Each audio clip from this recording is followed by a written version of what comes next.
What's going on, YouTube? Welcome in. This is a Caleb Sells Live. I just hit 10,000 subscribers on YouTube, so thank you so much if you are subscribed or have watched any video or shared any video or commented or liked or anything. It all helps and goes a long way as just somebody out here trying to help other people and also create, another business for myself out here as an entrepreneur, just trying to provide for my family. But I just know that it's not possible without you guys. So thank you so much. Today, I'm just out here doing some listings. I woke up at around 6 o'clock this morning. It's super cold, so I was kind of dreading it, but I went right out to the garage and I photographed like 60 items and got all my shipping done. So today, I'm just gonna be chilling and listing the rest of the day. I'm back in my comfy clothes. I had on like all my thermal stuff underneath my clothes when I was out there freezing, but I'm back in my comfies and we're just gonna be hanging. Merry Christmas, happy holidays. I appreciate you. If you have any questions or anything, leave it in the chat because this is just just pretty much a hangout. I'm gonna be doing some listings as we go, just so I can stay a little bit productive and show you guys some cool things along the way as we go. But yeah, thank you guys so much. Can't say that enough. And yeah, let's see who we have in here so far. Allison's here. What's going on, Allison? She said, this might be too personal, but do you have a separate bank account for reselling? It's not too personal. I do. I'm not currently an LLC or an S Corp, which that's going to change pretty soon here. But as for right now, I am just a sole proprietor, running my own business. And you do not need a special business bank account, but I do recommend having a different bank account than your personal because it can get really, really messy and it makes bookkeeping a lot easier. And when you do go to add those other things to your tax structure, you need separate accounts and whatnot. Your CPA could give you better advice, more detailed advice. But I definitely recommend opening a new bank account, especially now. Like you can probably get like a sign up bonus where you get some free money and to make an account somewhere that doesn't have an annual fee or anything. And you basically get a little money, get a new bank account, keep things separate. It makes it way easier. Caden, what's up? About how many listings did you have before you started making one sale per day? Well, I would say so there's this like kind of rule of thumb, which is not like very scientifically data based. But if you're listing good items, you can expect to sell roughly about 1% of your listings per day. So if you have 100 good listings, on average, you're going to sell about one per day. But that means if your average is one per day, someday you're going to sell three, and then you might go 3 days without seeing a sale. So I would say once you have 300 to 400 really good listings, you're going to see probably at least one sale every single day. But that could be way less if you're sourcing really, really good items. I would say if you have like, say you're picking up items that have a really high sell through rate, maybe you pick up only 100% sell through rate items. I would say if you have 100 items that are over 100% sell through rate, you're going to be selling probably more than one per day, from my opinion. I currently have 1,100 items and I've sold 1,800 in the last 90 days. So I'm going to pull my calculator up on my computer. What's 1,800 divided by 90? That's 20 a day, exactly. So I'm kind of breaking that rule. If I did 1,100 listings, that 1% rule, I'd be selling 11 items per day, but I'm selling 20 per day because my items are, I try to make them good, of course. But I would say once you have a few hundred listings, that's when you're going to start seeing those, daily sales on a regular basis. Running. Good morning, Caleb. Happy holidays to you and the fam. Happy holidays to you as well. McFly is here. Welcome, welcome.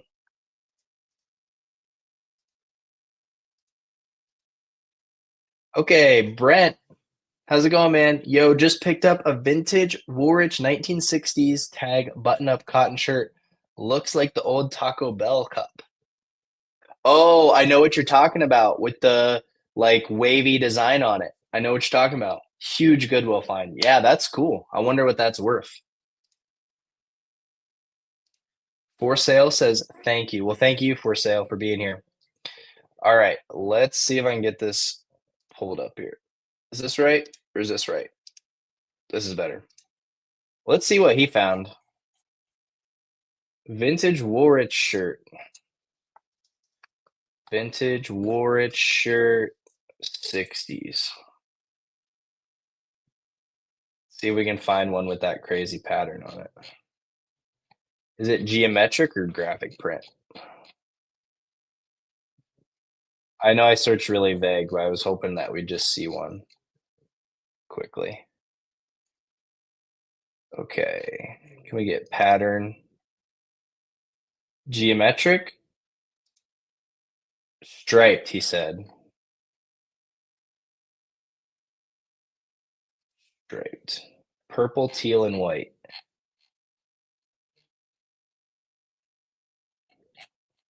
Well, either way, I know that color that you're talking about.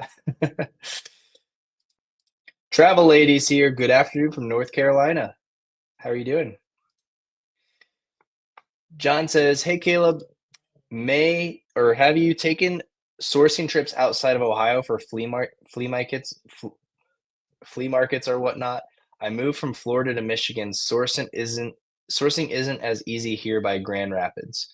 You know what? There's been somebody I've been chatting with on Instagram in my DMs that lives in Michigan, and he finds like amazing stuff every single day at the bins, and people leaving bangers on the rack. So I really think it just if it's not great in your immediate area, just keep trying a little bit further out, a little bit further out, until you find some really good spots that you can consistently get good inventory.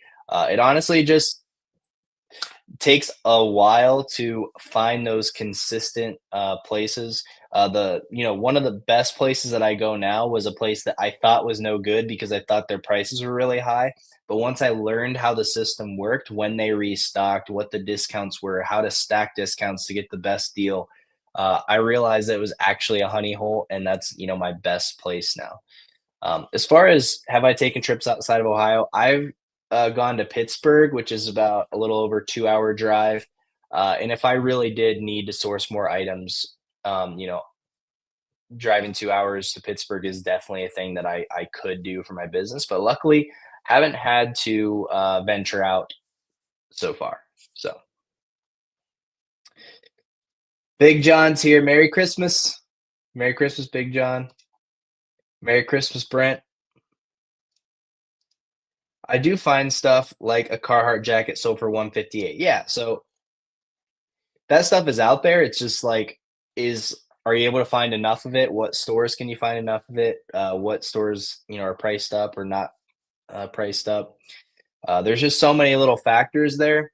But if you keep consistent in your new area, you will make it as good as your other area, if that makes sense.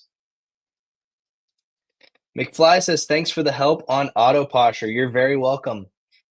If you're here and you cross list with a different software or you don't cross list, I highly recommend using Auto Posture. It is such a slick software.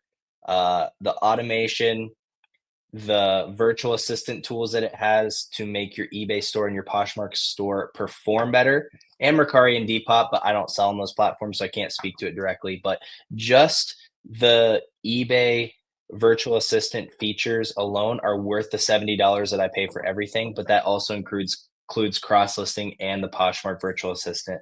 It uses AI to automate a lot of the fields that you would normally have to fill in to cross list. So it really is like just a couple clicks, a couple seconds, you can get so much done. It's really helped me. I think I have like $30,000 in sales on Poshmark this year, from Auto Posture's help, and who knows how many of my eBay sales came from those little things that Auto Posture does. So if you do want to try it, there's a link down below for my code. It does help me out if you use my code, so I really appreciate it.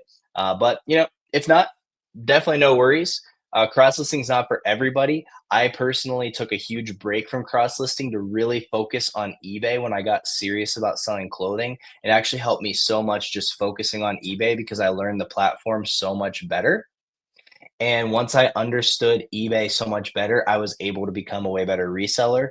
and just have way more knowledge. And eBay is the biggest platform. So becoming a master of eBay was essential for me and my business. So cross listing is not for everybody, but if you do cross list or want to, you got to use Autoposher.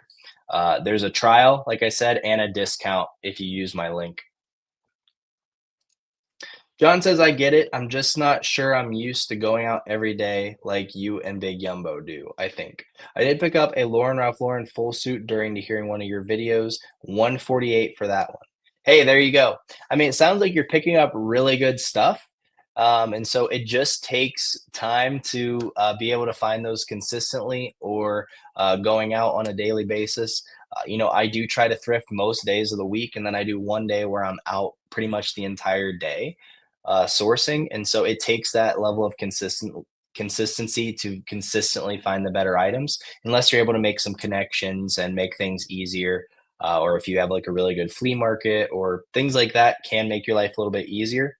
But the best thing I can say is be consistent, and you'll really learn the stores and their tendencies as well. Bill Bam. That sounds like a famous name, honestly. You got to be famous with that kind of name. Just got back from my Goodwill's half price day, 3 packs of men's tops for 65. Hmm. 3 packs of men's tops. I don't know what you mean by that. But if it was a good deal, congratulations.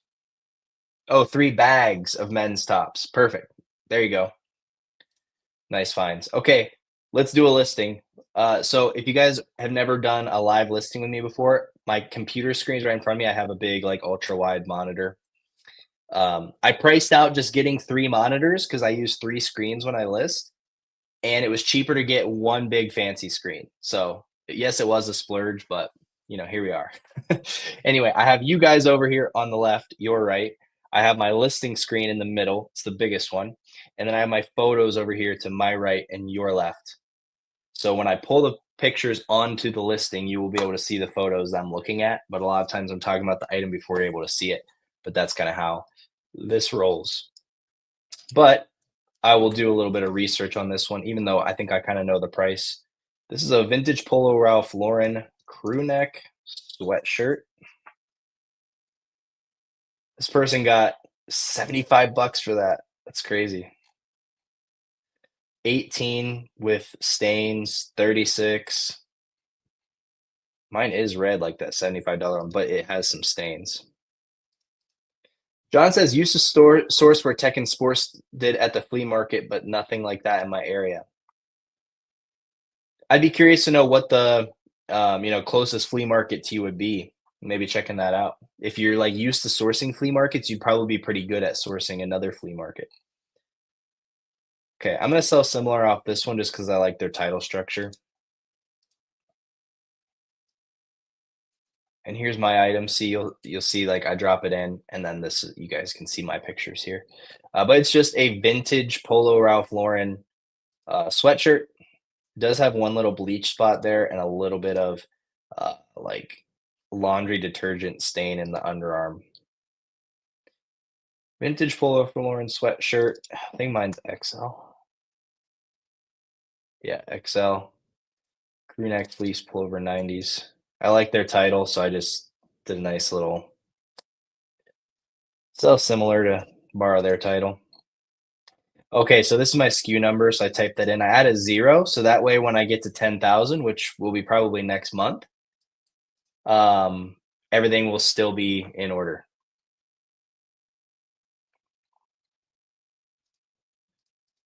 Changes to XL. It is like an oversized fit, so that's a good little keyword here. Northern Mariana Islands. Is that where mine is made? No, mine's from the Philippines. This is not really, you don't probably need to put that in unless it's made in USA. Okay. One small dot on the front and some light discoloration in the underarm. I'm gonna add distressed. to the features. Price that for $34.95, $10 shipping. This is just my default settings. And then I save for later because I schedule my listings out ahead of time. All right, let's check back in on you guys. I saw some people typing. Nike Combat Pro, been paying my bills recently, pick up for 2 to 4 easy 24 plus sale. Yeah, it's a nice little bread and butter if you source at cheap places or if you source at the Goodwill bins. I have to pay usually $6 or $7.50 for them, so I can't pick them up that much anymore. Travis here. What's up? Does the Discord group you're in have a decent amount of shoe leads, or is it mainly clothing? I would say it's very little clothing, actually. It's mainly, I would say shoes definitely one of the biggest categories in there. Shoes is a big category, some clothing, um, seasonal items. There's a lot of seasonal sales coming up. If you want to sell seasonal items, like let's say Christmas decorations, for example, this would be a really good time to join the group because places are already starting to discount their holiday inventory. It's different kind of game when you're buying clearance seasonal items, but you're basically buying now, holding until fall of next year, and then selling back for retail price. And your profit margin is the discount on the item. So say the item is 75% off. Just to make math easier, you have $100 item, you buy it for 25, you sell it back for 100, and then your $75 there is the margin. But of course, with fees and everything, you basically are profiting about let's just say 50% of the sales price after all those. That's like some rough eBay reseller YouTuber math. I'm sure I'll get roasted in the comments with my 110% sell through rate. um, if you're not aware of what I'm talking about, I am in a Discord group that shares online reselling leads. It also has a bunch of other stuff, but I think that's what you're really paying for. The rest of the stuff, you could find it out from YouTube videos or just asking questions and stuff like that. It's called Bread and Butter. There's also a link for that in the description below. It does help me to use my link once again. So if you do sign up, I greatly appreciate you using my link. But it's not for everybody. With new inventory, you have to spend significant amount more to purchase new inventory.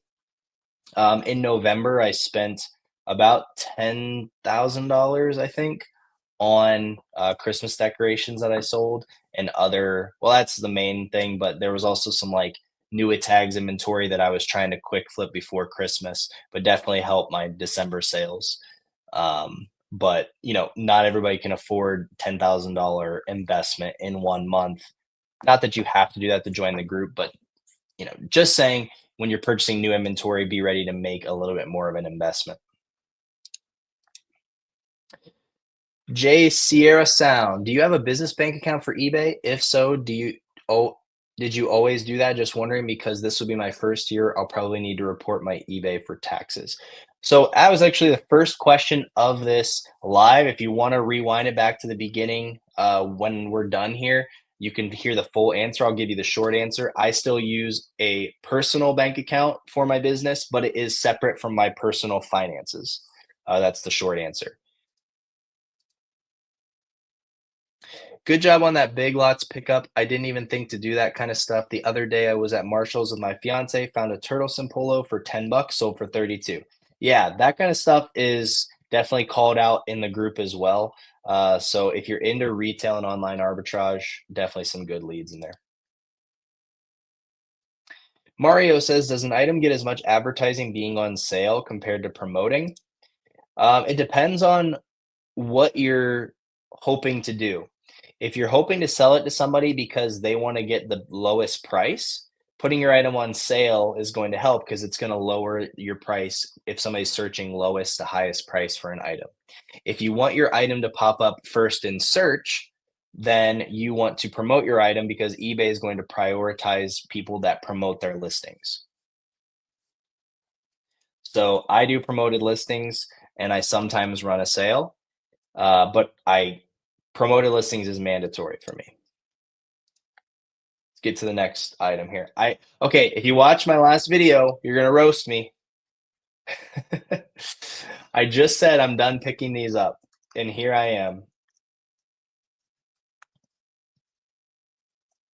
A Croft and Barrel quick dry shirt, but it was size 3XB.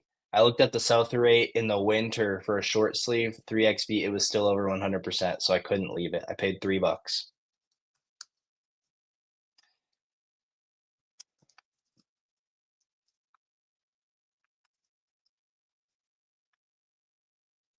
So I went against what I just said. I said I'm not going to pick these up anymore because they used to sell fast and for good money. Then they just sold fast for not very much money, and now they sell slow and for not very much money. But it was size big, 3XB, 3X big. Um, these ones sell fast. I think when I looked, there was 14 listed and 17 sold, and that's in winter for a short sleeve button-up shirt. So had to pick it up.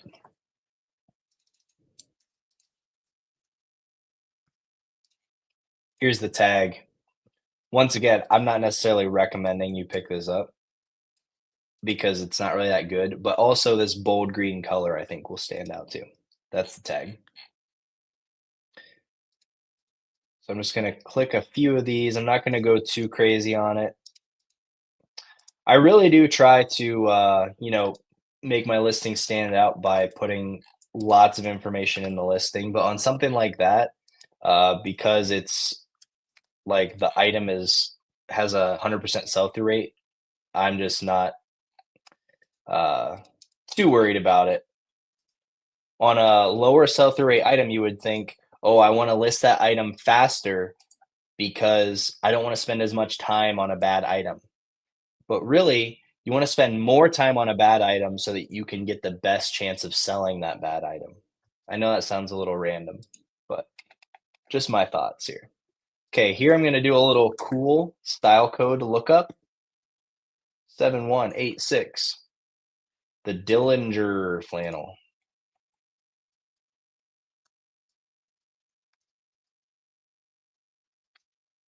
Planner. What am I doing?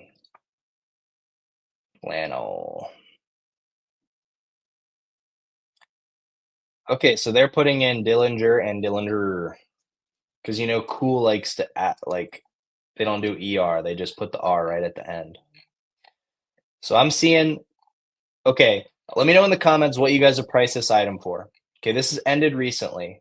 We have 50 plus shipping, 28 plus shipping, 30 plus shipping. That's from Latvia, so I'm just gonna exclude that. 30 plus shipping, 22 plus shipping, 30 plus shipping, 30 plus shipping, 28 plus shipping, 25 plus shipping. What would you guys price this? What would you guys price this?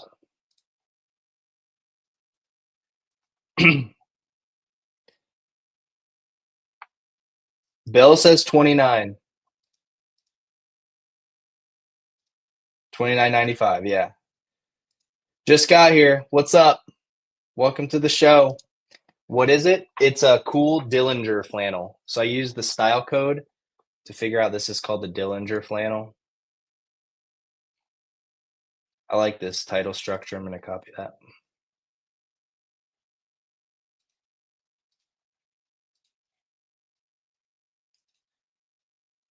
Okay.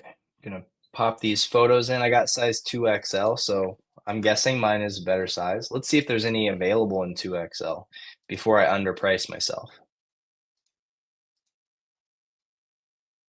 19 listed.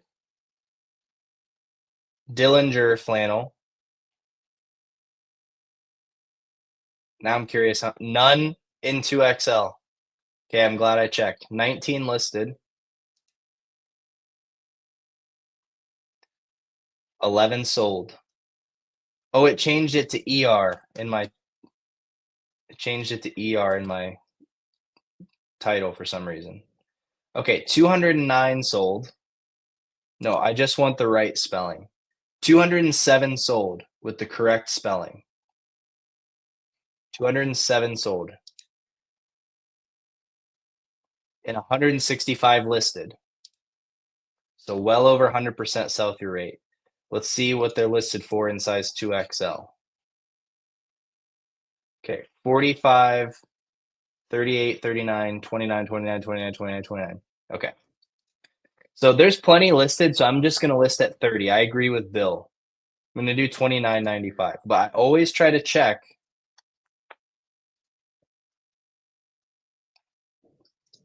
and make sure that on fast selling items, there's other people with my size. Because on a fast selling item, if there's no one with my size, I can just put whatever I want. I could be the person that sold it for 50. There was that person that sold it for 50 when I before I messed up all the results.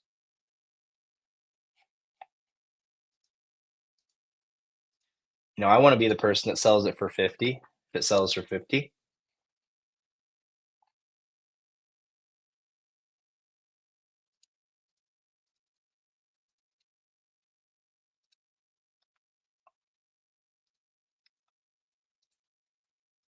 On items like this, I don't want to hold them forever, so I'm okay with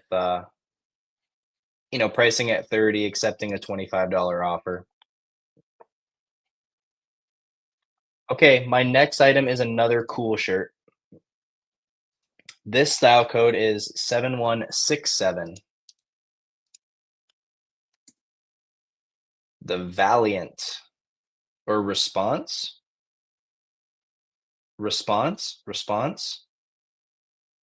You think it's Valiant or Response? That's short sleeve. Okay, it's Response. Response shirt.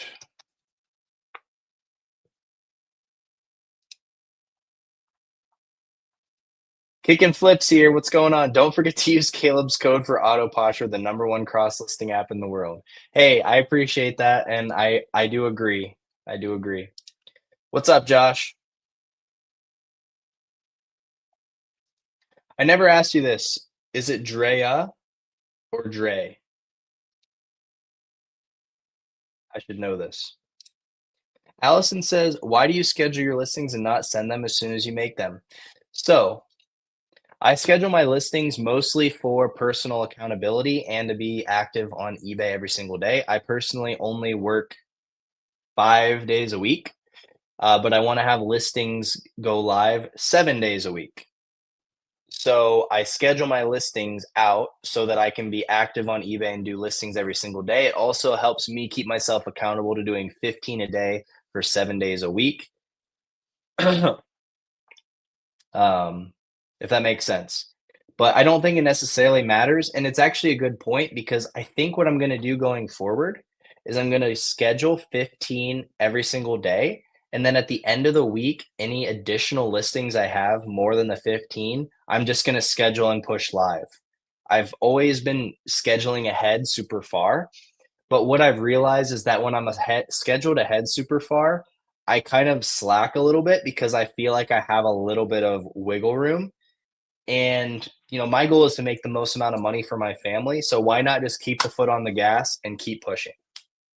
So that's going to be, I did put it in the title, Merry Christmas live listing hangout, or in the thumbnail. It said like channel update 2025 goals. I want to talk about that stuff too. I kind of forgot. I just got in the zone answering questions. But yeah, next year I want to, make more money like we all do. And so one thing I'm going to do is try to implement that starting after the holidays. I'm going to schedule my 15 per day, but once I get past 15 per day, I'm just going to push them all live. And like I tried that one time in December and I did 15 per day, but then on Sunday, I actually scheduled 60 listings to go live because I had already had 15 per day. So I did 45 extra listings that week. I could probably do that every week if I just really put my mind to it, and keep powering through. Stevie B, what's going on? What cross listing app do you use? I use Autoposher. I've already kind of gone on a spiel already about how amazing Autoposher is in this video. If you do want to rewind, I think it was in probably like the first 5 minutes or so. But if you do want to try it for free and get a discount, use my code in the description and the code or the link. It does help me out too if you want to try it out using my link. So I definitely appreciate that if you do. But basically, I just think it's by far the best. I've tried them all, and it actually got me back into cross listing. I had quit cross listing completely, and it got me back into it because it's that good of a software. Todd says, "Do you list everything on eBay on Poshmark?" Well, since I mainly sell clothing, my second biggest category is shoes. Those are the two best categories for Poshmark. So pretty much everything. If I sell something that's over 5 pounds or doesn't fit one of the categories that Poshmark does, of course, I don't cross list that to Poshmark. But I would say 99% of my items are cross listed over to Poshmark. Okay, so this response shirt, it's size 2XL as well. Okay, this person got 32.50. I'm guessing I'm gonna price this at 29.99. This one's not as good as the flannel, but I'm just gonna list mine at 29.99 anyway.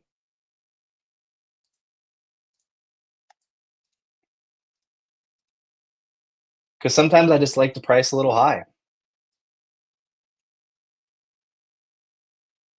So, okay, Drea says Drea, I think, but Drea or Dre? Like I need some like phonetic spelling here.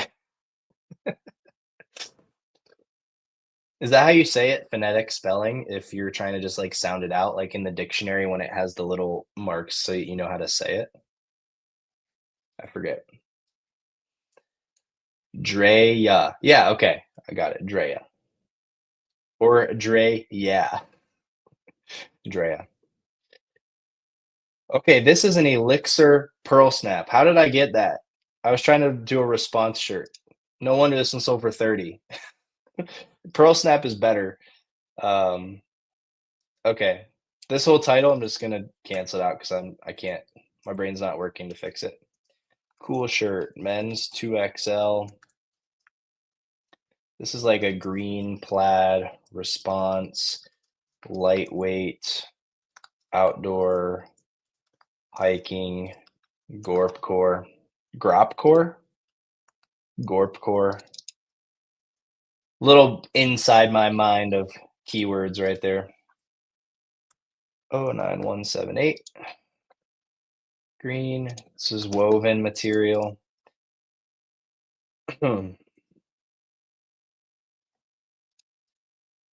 Germ Germzo? Is that what that says? Sorry, my eyes. I might need glasses.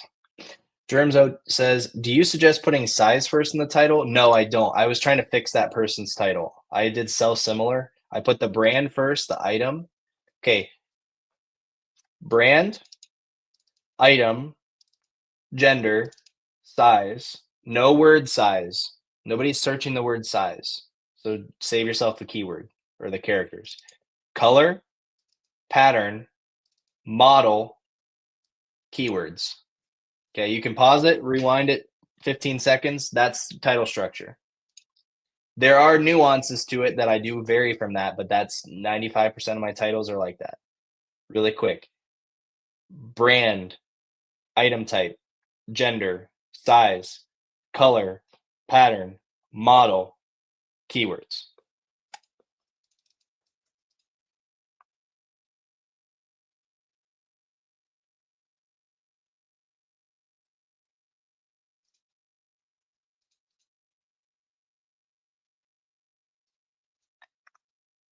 All right. This is probably not a $30 shirt because the one that I actually sold similar off of was a pearl snap.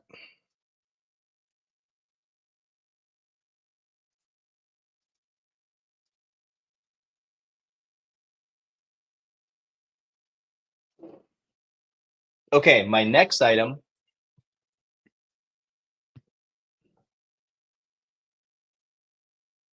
is a cool polo, actually a lot of two of them. So it's 7344. Air Cool Polo.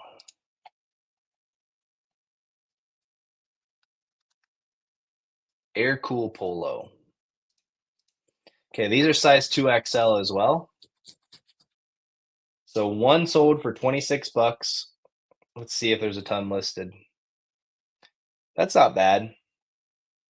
Reason I picked these up is I'm going to lot two of these together. So I'm going to sell these as a lot of two.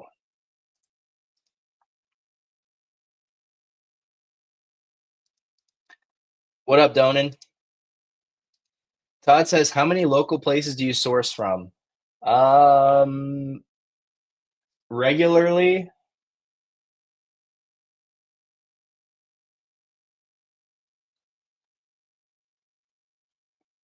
There's about 9 stores that I'm hitting pretty regularly, and then there's other places that I go if I'm not able to get what I need.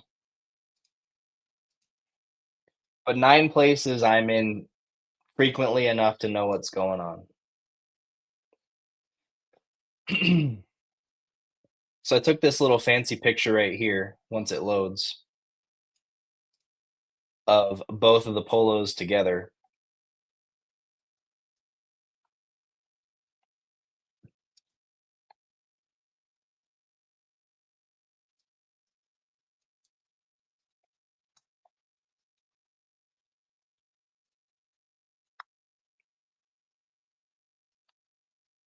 Green, blue. This person put odor resistant.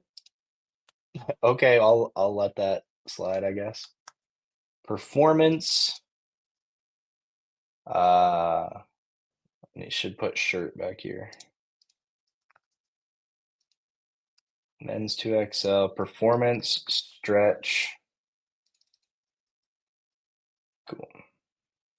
So I put the picture of 2 of them. I put one item with detailed pictures and measurements, and then one item I just put the front and back picture. As long as they, to me, I just lay them over top of each other. If they look like they're the exact same size, I just roll with it.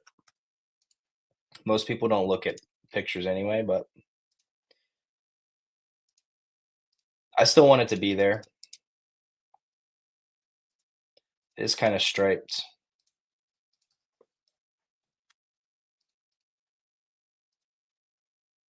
Okay, breathable, lightweight, moisture wicking. This listing is for 2 polos as shown. Okay, I forgot to put a lot of 2 in the title. Okay, that's why you check yourself. Odor resistant. Odor resistant is a thing? I don't know, but they're saying that it is. Let's see what they say here. Air cool. Snag resistant? Odor resistant. So yes, it is a thing. So I'm gonna put it in there. Okay, where should I put a lot of 2? Mm, try to make it obvious. A lot of 2.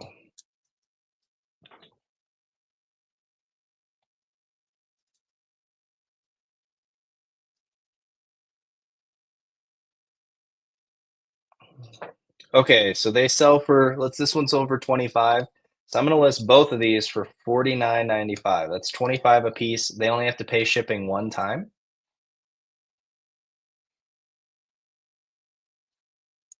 Okay, Bill says I always put a lot of 2 at the end. So my only fear with that is sometimes when you're searching on eBay on your phone, you can't see the full title. Is that true? Or maybe they don't look far enough to see it. It's like I kind of want it to be close enough to the beginning where they see it, but far enough in the back that it's not messing up my little keyword or my little formula for getting searched. Searched? Why is that word so weird? I'm getting hung up on my words right now. Sorry, guys.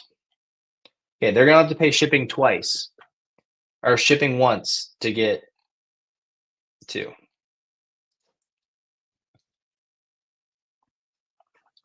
So that's why I'm pricing it up a little bit higher. And plus, it's out of season. If that takes until March to sell, that's totally fine.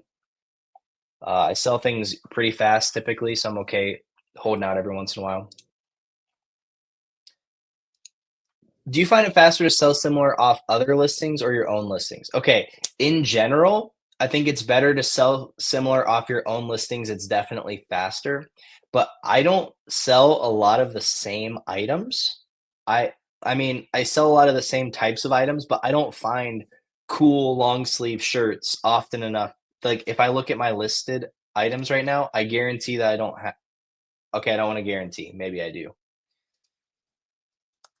I probably don't have any listed. Yeah, I have a cool jacket and some cool cargo shorts. So for me, it's like remembering if I have the right item or not almost takes more time than just selling similar off another one. And then also just for because we're on live, I'm kind of looking up the market on each of these items and kind of talking through how I'm pricing it and things like that. For items I know the price of, it's actually fastest for me to just hit. I have this little shortcut right here, says list an item. It's actually fastest for me to just hit list an item and just type my own title and fill it in myself, rather than even searching in the first place. Are those mostly Goodwill? I would say no. The best stores in my area are not Goodwill.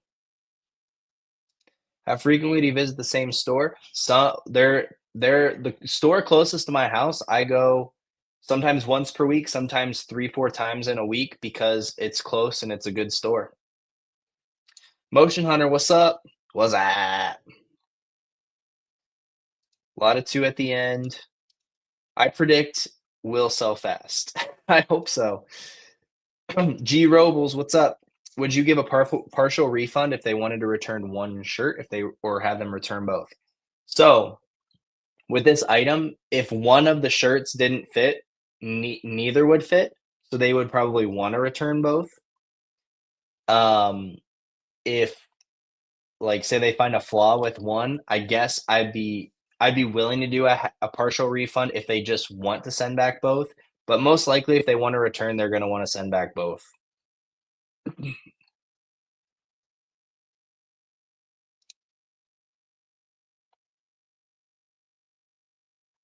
If you're selling a new with tags item, do you put new in the title? And if so, is it at the beginning or the end?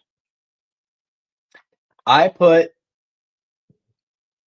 I put new at the end of my title if I run out of keywords, but I would rather use keywords rather than new because most people are going to use the new filter like this. This item doesn't have a new condition, but like they're going to go new with tags and click that little filter rather than type in new in the search. But it does look good to the buyer. So if I already keyworded it up and I have extra characters, I will put new. Okay, last few words on the phone. Yes, last few words on the phone don't show up. So I try to put a lot of two earlier than the last few words because I don't want a return. Actually, they just probably wouldn't buy it because it would just be too expensive. K Way's here. He sent the goat emoji. I don't know. I think that's you, man. Go follow my man K Way shop. King of the shorts. Not like shorts you wear, just short form content. Appreciate you, man. Men's is great. They hardly return. Yeah, yeah, absolutely. Wheelie life, how you doing? I want to start eBay. I have a lot of things from storage units that I had before I quit auctioning. Now I'm wondering if I should start right now or at the beginning of the year. Okay, I'm going full screen for this. Do it now. There's no better time than to just rip the band-aid off and get started.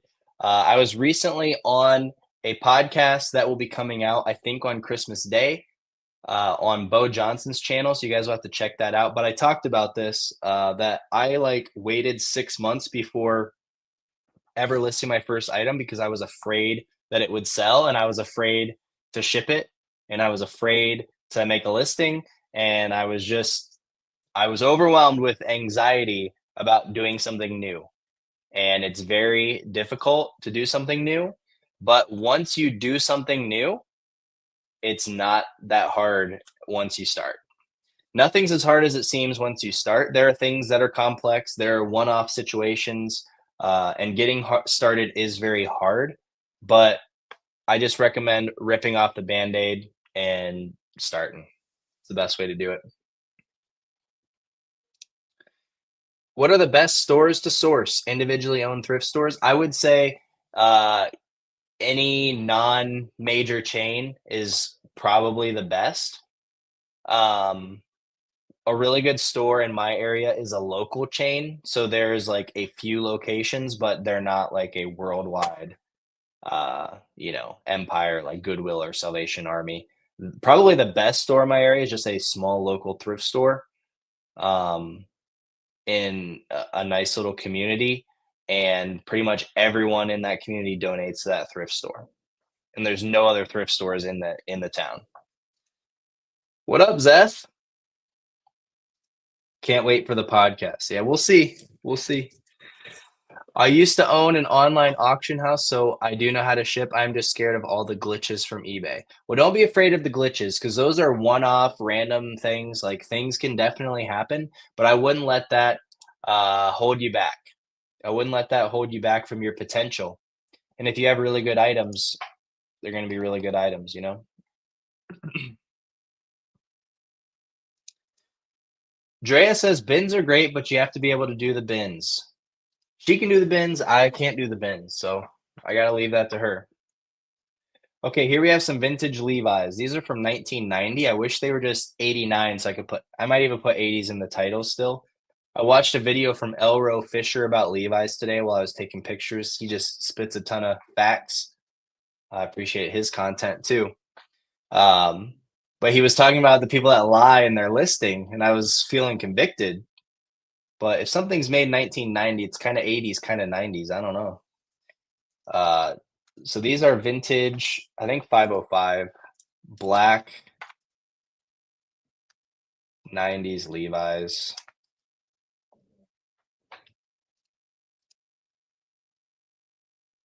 I think I'm gonna price mine up because they're nice. Yeah, mine are not orange tab.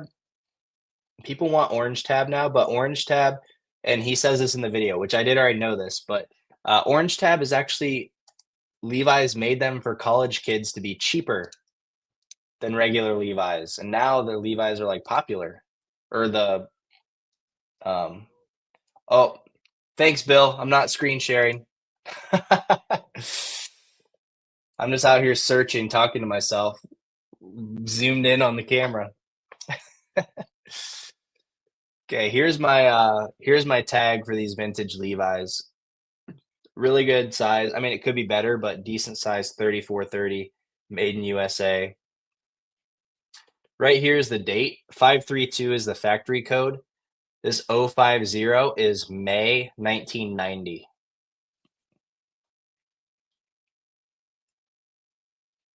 Lot number is 505, which is the cut, regular straight.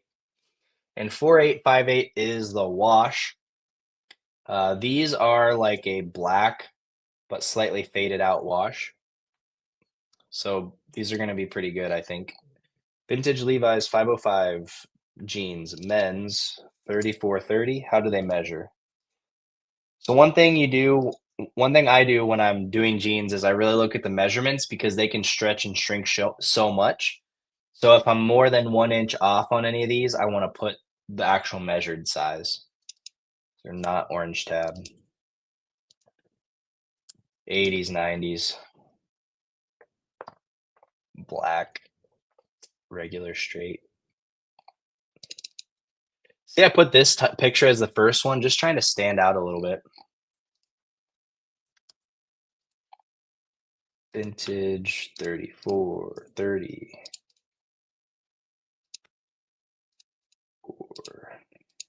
USA, cotton, zip, yes. No, no. Are they high rise? These I would consider high rise. They're kind of mid rise. I'll go high rise. They're kind of right on the edge, right at 12 inches on the rise. Let's see what. I don't know. Did I put made in USA in the title? I'm gonna list at 50. I don't know. These just look really nice.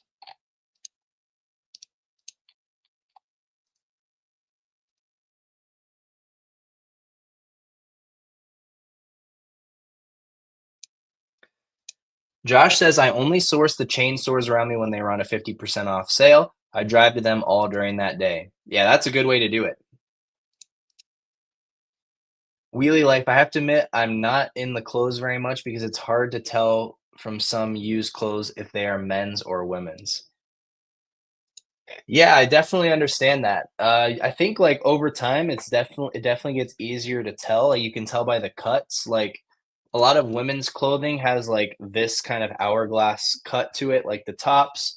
For pants, the pockets are really short uh, on women's. Like if you put your hand in the pocket, you can only get like this far down before you hit the bottom of the pocket. Whereas men's, you can get your whole hand down in the pocket.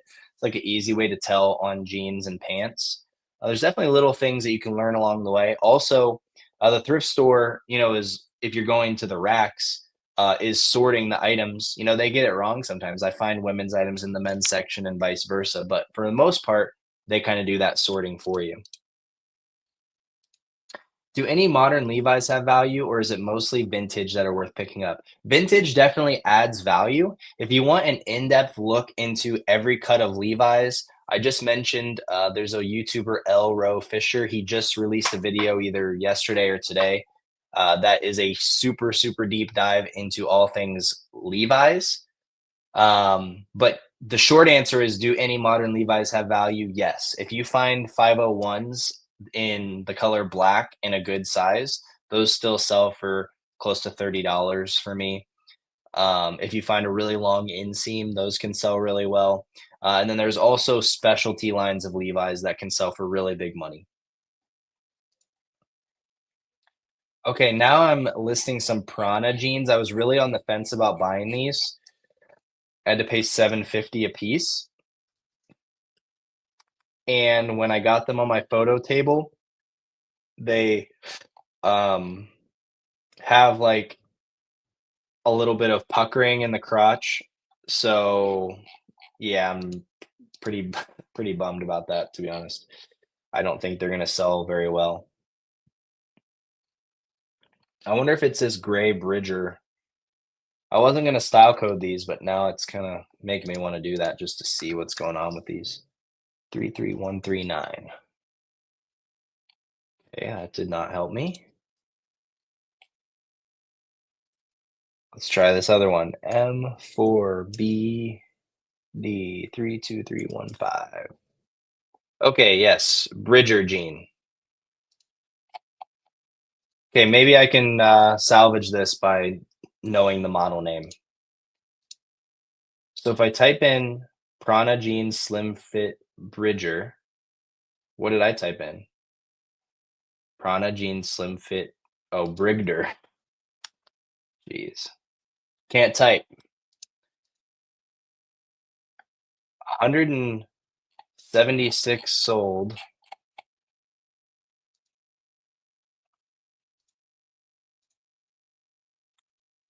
292 listed.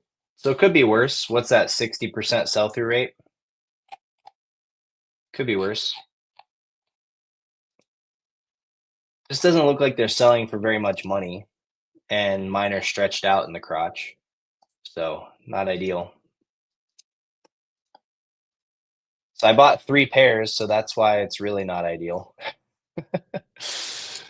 But oh well.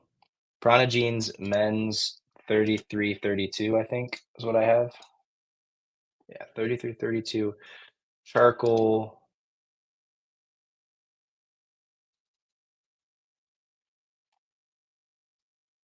Put this as the first title or first picture. Get my SKU in there. Pretty sure the inseam was like 31 inches and the waist was 34 inches. Bridger, comfort stretch, dark. It's kind of medium. I'm just gonna put dark because it's gray. Okay. Some minor puckering.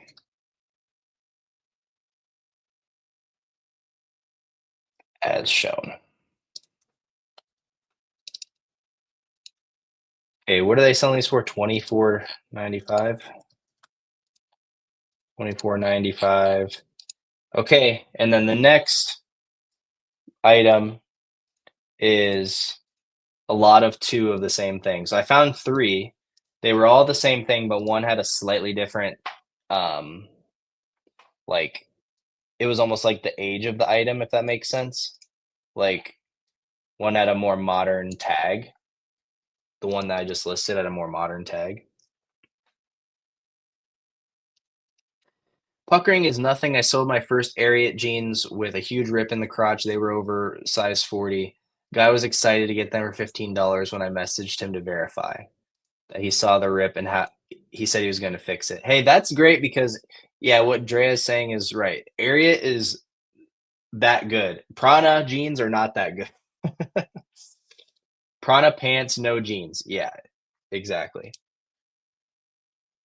Chris says, "Do you ever use best offer on your listings?" I have best offer available on every single one of my listings. I never want to discourage somebody from being interested. Even if I'm not going to accept the offer, I want people to send offers. I'm a little nervous to ask questions here because I'm so new to eBay and feel a little dumb.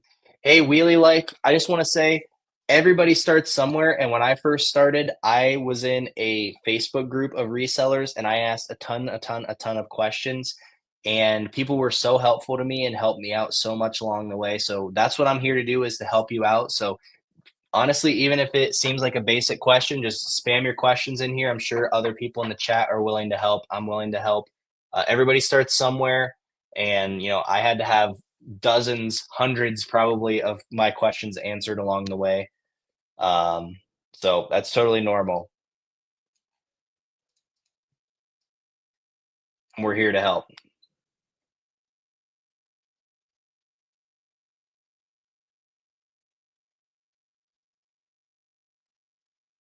Did I copy my own? Okay, I copied my own listing. Okay, so this is for a lot of two. So now I got to figure out how to put a lot of two in here.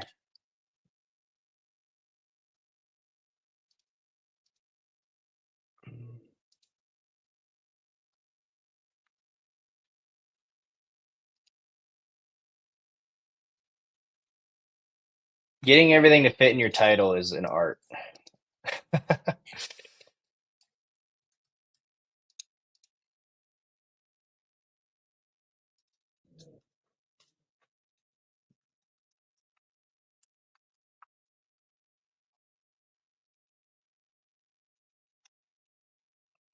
Okay, so this one I'm gonna do $49.95. We'll see. Which do you guys think will sell first? Do you think that the single pair will sell first or the lot of two will sell first? They're basically the same price. What do you think will sell first? Josh says had a pair of Ariat M7s that had two holes above the rear pockets, still sold quickly. Yeah, Ariat. Also, people work in that stuff, so they'll just get it repaired and keep wearing it. Forgot to mention, found a Filson shirt recently on the new rack. It sold as high as 200, but I took an offer of 120 fast. Hey, nothing wrong with that. 120 is still good money. How many hours a week do you spend outsourcing and how far are you willing to drive? Um, I probably spend about 10 hours sourcing. I'm willing to drive far, but I typically don't have to drive too far to get everything I need. Thank you for the support. You got it. Prana Pants men's pre-owned 254% sell-through rate. Have to recheck because it's so high. Yeah. Bill says the lot of two. It's a better deal for the customer. I don't know. I'm hoping they'll sell it all because I kind of messed up with that puckering there. Okay, here we have J Crew 484 Kurabo jeans. So Kurabo is Kurabo. I think I'm saying that right. I could be wrong. Um, it's Japanese denim. So these sell better. You can see this person got 40 bucks for it. Has really good whiskering, and so does mine. I think I might try this $40. I mean, it's probably gonna sit for a while. Probably have to accept an offer, but I'll list for 40. You never know. I joined a couple eBay groups on Facebook that are actually discouraging me from starting by literally saying just get a job. Well, there's haters everywhere. I'm sorry that those are the people you ran into first. I really am sorry about that. You should see the comments on some of my videos. It's not pretty sometimes, but There's plenty of nice people out there too. I hope that the people here would be nice. If they're not, then, you know, I hope that they didn't learn that from me.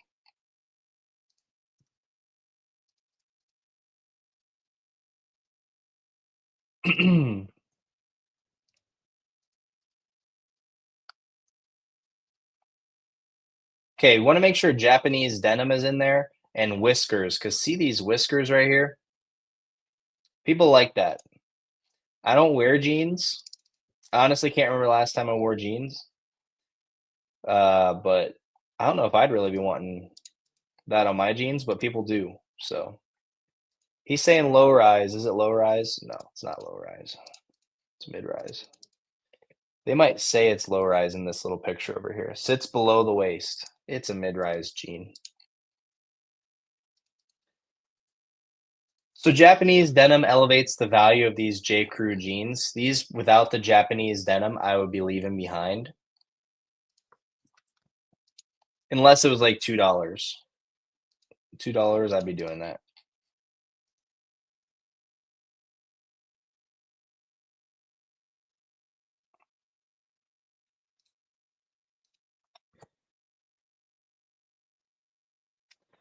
Wheeler Life, I'm sorry to hear that. I'm sorry to hear that. But this is definitely doable. There is a YouTuber and Instagram person. I think his name is Pick and Roll.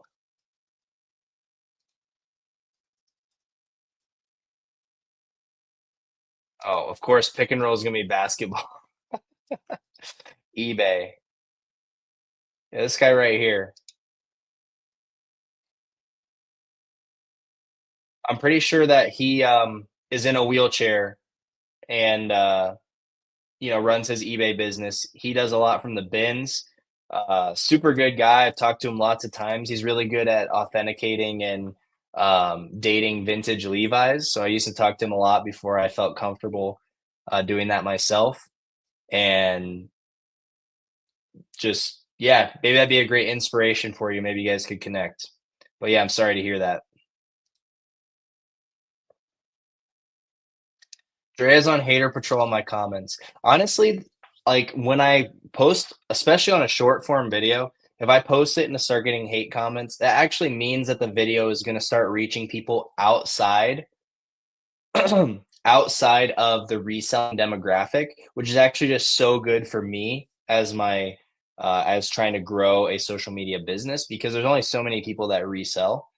And so I actually like I don't want people to be negative in my comments, but it doesn't bother me at all. It just means I'm reaching outside of the reselling world.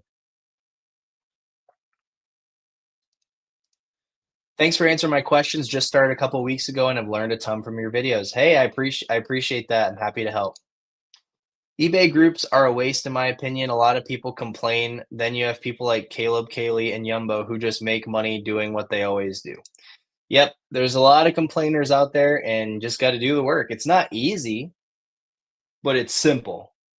It's not easy to do all the work and to be disciplined and to always do it, but it is simple. You go find cheap stuff that sells for more. You look it up on eBay, you do the research before you buy it. Then you buy the stuff, then you list the stuff, then it sells, and then you make money. Just gotta keep going. Do those J. Crew jeans have the red lining? I think you mean selvage. They do not. If they were selvage, I'd list them higher than 40. Selvage is even better. Dixon's Pickens is a good one going through his journey in the day in the life videos, Strong Hustle with him. Yeah, Marcus is a great dude at Dixon's Pickens. All right, we still sharing my screen? I got caught in the chat there for a bit.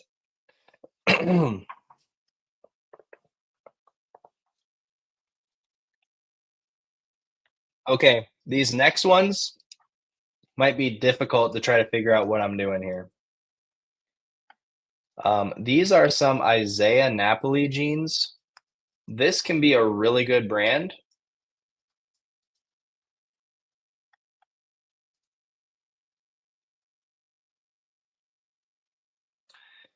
But they're not wool. They're like a cotton pant, kinda like this, kinda like a jean, but these ones have, like, a weird cargo pocket, they're missing a button, just very random. Let's search pre-owned because there's a lot of new condition here that's messing up my search. And maybe cotton get me down. Okay, so now we're looking. So this says corduroy, but it kind of looks like mine. Mine are not that corduroy. Mine kind of have a corduroy texture to them, but they don't. They're. It's not like straight lines, if that makes sense. Micro cord. This could be it right here, which would be amazing because I found two of these, and they have little cargo pockets.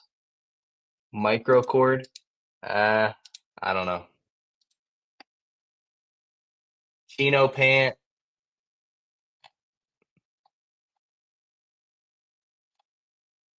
Hmm. Side tabs.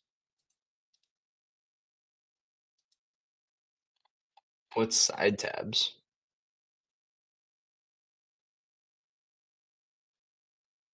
Oh, side tabs are like these little things here. Sorry, this isn't super interesting. I genuinely don't know about this item, so I'm just trying to get a feel for if there's any sold like my item. Okay, we're just gonna dive in without knowing what we're doing. Ah, they kind of look like this actually.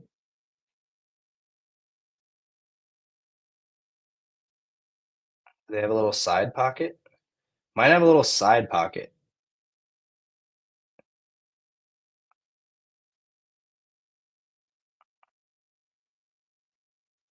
What's going on here? There's like so many pictures, I can't tell what's going on. Okay. Also, mine did not have that size tag, so I'm just have to go off the measurements. Okay, wish me luck, guys. Okay, Wheelie says, would it help to Google Lens it? And a lot of times it does, but once you see the pictures, it's not going to show much on these pictures because it just looks kind of like a blue blob, if that makes sense. Um, it doesn't have enough detail for Google Lens to pull much. I'll throw it in there and see. But you kind of need it to have like a few distinguishable features. Yeah, I'm just getting random brands. Uh, you kind of need it to have like a few distinguishable features so that Google Lens can pick it up. So it kind of has this corduroy-ish, but it's like grid texture. I don't know if that's showing on camera. It's like it feels like corduroy, but it's not lines, it's like a grid. Like the ribs go both directions. Here's the brand, Isaiah Napoli.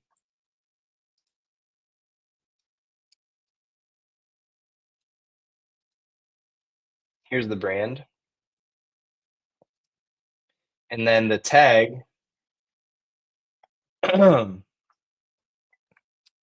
the size should be here. It's worn off. You can see made in Italy. This is a designer brand, like an Italian designer, probably similar to like Ermenegildo Zegna,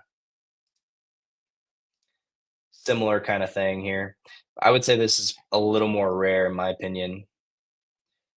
So the measurements are 34 by 31. 31 navy blue cotton stretch trouser straight corduroy. Okay, what can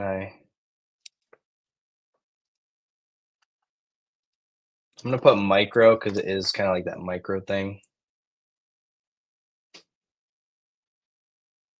Say Napoli chino pant 34 by 31. And I need to put read in the title because it's missing a button. So sorry, this is a clunky item. Sometimes just like this though. You get something and it's gotta plug through it.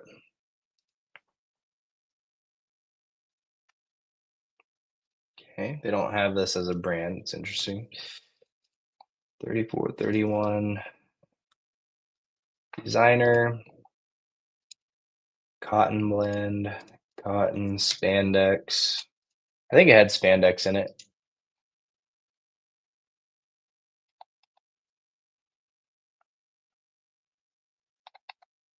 Yeah.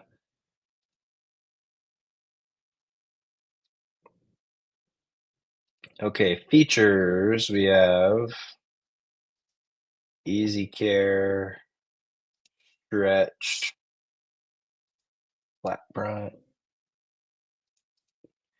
Wouldn't you be having a higher return rate if you guess on the material? Um, so it's hard to see on this picture, but it says right here, cotton elastane, which is spandex, and it's actually cotone, which is Italian for cotton. I don't know how you'd say that in Italian. I don't want to just like butcher an Italian accent here for no reason. Um, but as far as the return rate, somebody that's buying this high end item is going to look at the pictures and kind of know what's going on. The title and the item specifics are, you do want them to be as correct as possible, but it's more to get people into your listing. And then most people just look at the pictures and decide if they want the item. Does this count as cargo? What do you guys think? This little side pocket here? I don't know. It's more like a coin pocket, but that's a different.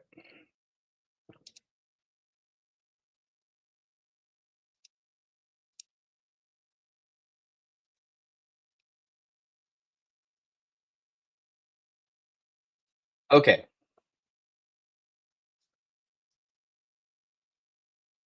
Is in pre-owned condition.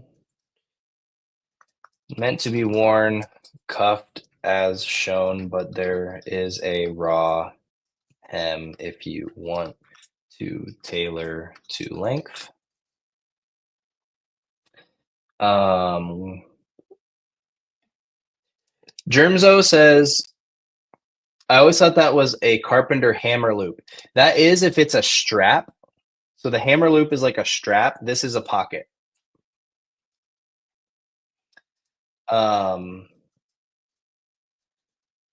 One front button is missing, but there is a replacement available inside, sewn inside. Please see photos for condition and measurements. Okay.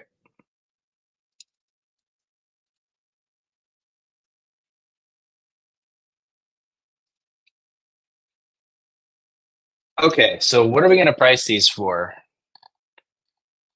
I'm thinking maybe $45. I mean, I really feel like it's closest to something like this, but it is missing the button. I found this right next to another pair, which we're gonna list next, right next to a pair of Loro Piana canvas pants.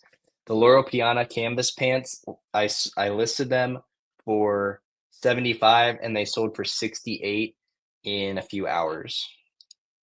So somebody had really nice, expensive taste and donated those all at the same time, or they came in the same pallet or whatever. Okay, I spent way too much time on that listing. I'm gonna make up for it with the next one because I'm gonna copy my listing.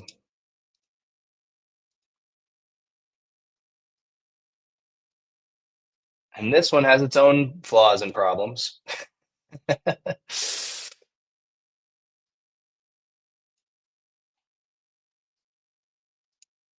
Okay. This is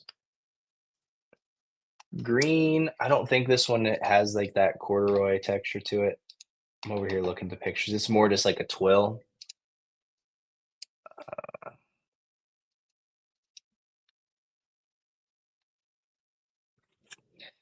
It's size 34 by 33. Green trousers, straight. It's like a slim straight twill reed cuffed. Okay. I will get back to the chat here in a second. I got to make up for some time because I really took forever on that last one, trying to figure it out. Okay, so these are the same thing, but it's a twill material, not corduroy, and then it has a little hole and a couple little snags right there in the fabric next to that side pocket. Same brand, same everything else.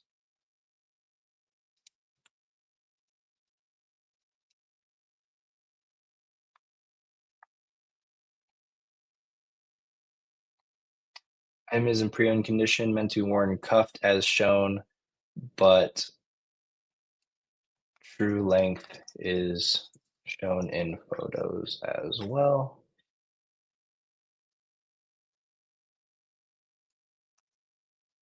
One small hole near side pocket. You can't see through it, but is worth noting, as well as some other two other snags next to it. Okay, let's see. These ones I'm going to list a little bit higher as like a test.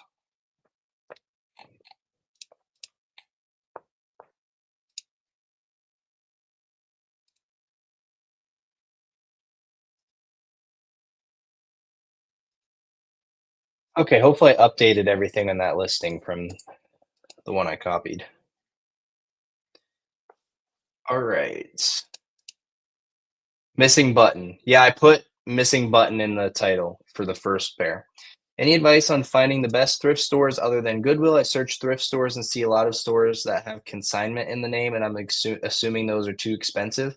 I would recommend going into those consignment stores and seeing which ones have reasonable prices and which ones have good selection of men's clothes if you want to sell men's clothes, or women's clothes if you want to sell women's clothes. Uh, I just, okay, story time. Story time. If you're just popping in, you came in for a good story. On Saturday, my wife and my daughter, the three of us, we went to a nearby town. I never source in this town. It's about 45 minutes away. It's the opposite direction of any major city or anything. It's just a cute little town. It has some little boutiques and shops and restaurants and stuff that my wife likes. So it's like, hey, let's go there to celebrate your birthday. So we went there. As we were about to park, right across the street from the place she wanted to go, was a little consignment store. I'm not going to say the name of it because I'm going to try to make a relationship at this consignment store. My wife also loves to get a good deal, just like me. We see that they have some racks outside of clearance items. So we're like, okay, everything else can wait. Let's just go check it out for a second. I looked at a few items on the rack. Seemed like they had some pretty decent stuff, but the prices were a little bit high for bread and butter. So I was like, okay, well, let's see what like a really good item is priced. And they did have some good items that were priced up. But then I saw they had a men's section. So I went to the men's section. Not a very big section. I'm guessing not a lot of people, not a lot of men are shopping this store because it was very it was like a very feminine store focused around women's clothing and jewelry and more of that kind of stuff, but there was a men's section. I go to the men's section, the very first thing I grab off the rack was a Relwyn jacket. I already have it scheduled to be listed right down here. Relwyn jacket, it was the peached sailcloth tanker field coat. Sells for $150. Oh, I'm sharing my screen. Sorry. Right here. I just took pictures of it and listed this morning. Sells for $150. Excuse me. They had it priced for $24.95, I think, and everything was 20% off. Then right behind the jacket I look and I see a pair of boots. I'm like, those look like Asterflex Chelsea boots. Okay, let's go back to the screen share.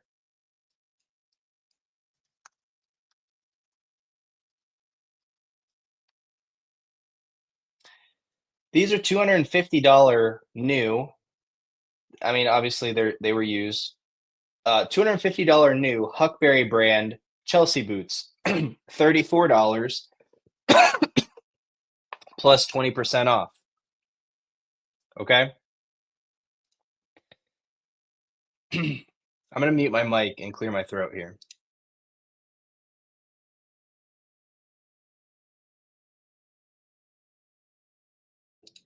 Sponsored by LaCroix. Not sponsored actually, but I want to be.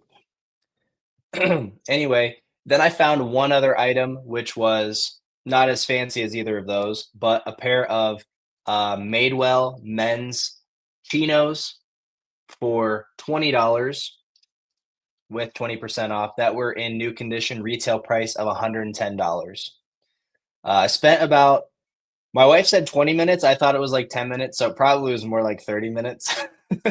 But I thought that I was in and out of there really quick, but I only got three items. But those are three really, really, really good items. I spent $65 all said and done. And obviously that Rowan jacket, I mean, that's a $130 sale minimum. Is gonna pay for our entire lunch and our entire day out, which is, you know, obviously super cool just for me personally. But that's just a little side note where I wouldn't be discouraged by the word consignment. I would go check it out, but you still have to be careful what you're picking up, especially if you're paying up. But I know that Rowan jacket is, I've never had Rowan in my store for more than 2 days. And I've never had, well, I only had Asterflex boots one time, but they sold in like a week for, I don't know if it was like 75 or maybe 100 or maybe 115. I don't know. Either way, excellent, excellent items from a consignment store. So then next level, I took the business card that they had at front because the owner wasn't there, and I might send them an email and say, "Hey, I saw you had some really good deals on men's clothing. Do you get a lot of male customers? Would you be interested in selling those items online? Or would you be interested in sending me pictures if I send you a brand list and I can get you paid out immediately and come pick up once a week, come pick up once a month, get your customers paid, have a guaranteed sale." Just a little bit of next level stuff when it comes to reselling. Ways I'm trying to level up is make some connections. I currently don't really have that many like go-to people connections. I'm just out there grinding at the thrift store. Of course, I've tried to make as many friends at the thrift store with the employees and other you know, resellers as possible, and that definitely helps. But all those little things add up to accumulate your ways of acquiring inventory over the years. Beer 30. Do you think vintage shirts sell better when they are in newer condition or obviously heavily worn? I think it really depends on the shirt, to be honest. But I think even vintage shirts, if you found a crispy, crispy, crispy, perfect condition one, I don't think you can beat that from my experience. Spruced and Gussied is here. Hey, thanks for joining. It's been a while since I've seen you in the live chat, so I appreciate you stopping by. Uh, you've been here since some of the beginning videos, so I appreciate that. Congrats on 10K. Very well deserved. Here's to many more. Thanks so much. I appreciate that. If you're joining late, when this video is over, scroll back to the very, very, very beginning. I opened this video with a huge thank you to you guys because 10K is a crazy accomplishment from what my goals were starting out this year on YouTube. So I'm very grateful and thankful to all of you guys. Caleb, bro, I'm about to make the jump to a storage unit. Any tips on making a photo setup in a storage unit with no power outlets? Okay. I'm looking up something on my computer here. I'm gonna find it before I share my screen so I don't mess myself up here. Okay. What I would do, I've never used this specific one, but I would get something like this. I would get something like this where you can charge it up and then you can use this power bank and get some LED lights that are efficient. And I would just power it up. It's got one. Does it have one plug? Two laptop charges, two drone charges. I don't know. Maybe find a better one than this. This is just the first thing I clicked on, but I would get like a little portable power bank. Those are fancy jackets. Yeah, Rowan expensive jackets for sure. Quick 150. Yeah, I hope so. Had to detox from YouTube for a bit, but follow all your amazing things you've been doing. Thanks for being so cool, helpful, and knowledgeable. Hey, I appreciate that. That's really kind. Thank you so much. Okay, back to listing. What am I doing? Okay, this next item is an Under Armour hoodie, but it's branded with Seton Hall Pirates, which is a college.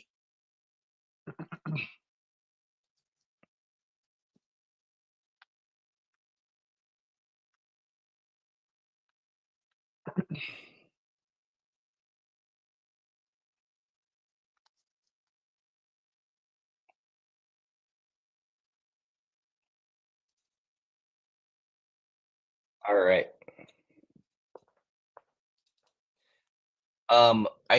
I have to think that one of the thrift stores I go to purchases pallets or inventory from some kind from the New York, New Jersey area because I find a lot of Seton Hall items. But honestly, it's a college that sells really well for me. You would think like Ohio State would sell amazing, which it can for sure. But it's almost like the smaller schools are like there's less of it available, so they have to go online to get it. I don't know. Maybe that's just a theory inside my head. Here's the item. Just an Under Armour hoodie. It's got a nice like peak. I think that's how you pronounce it. Pique. Knit exterior, which is a nice texture. And I just sell these basic items for like 25 bucks. I try to pick them up 5 or less, make my 15 bucks and move on. Did I see I got an offer? Okay, live offer. What do you guys think? I had it listed for 25 and they offered 16. Should I take it? Should I take it? I'm not gonna take it. I'm gonna counter. I like the print on that, that's why I picked it up.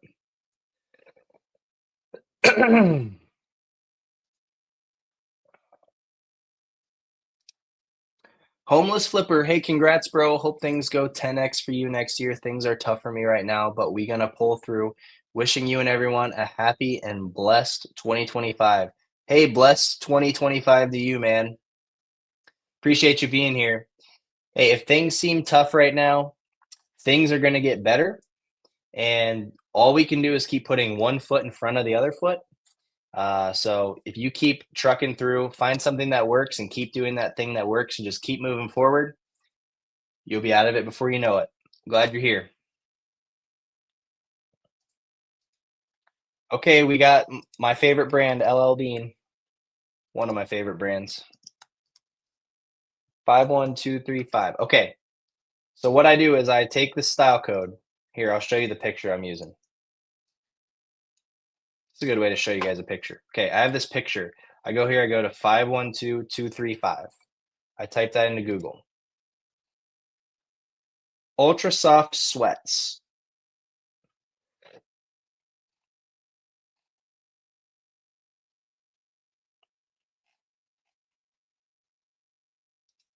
So that's going to be the keyword. LL Bean Ultra Soft Sweats.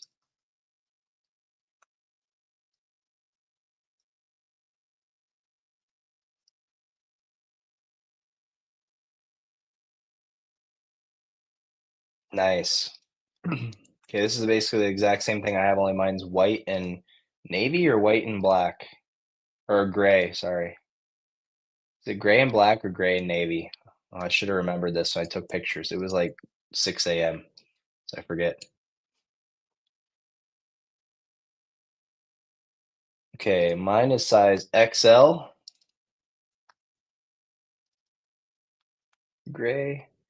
Okay, so here's a little tip for you guys.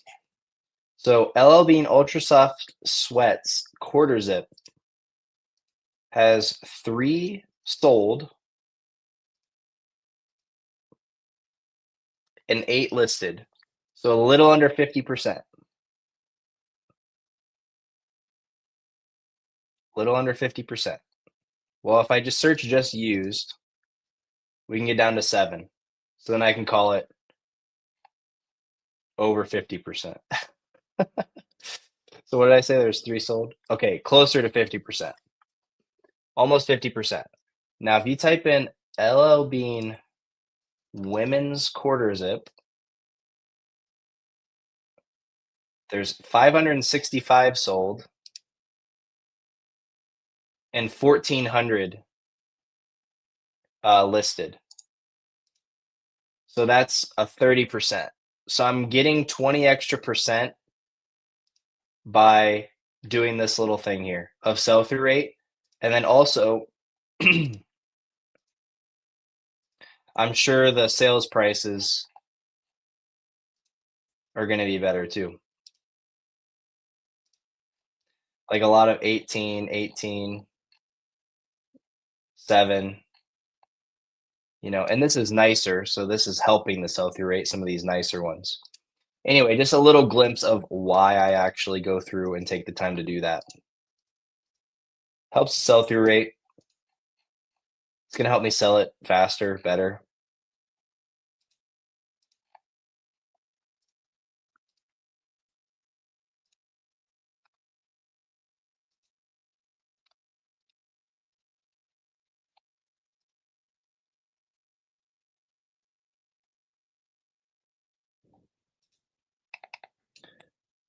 Okay.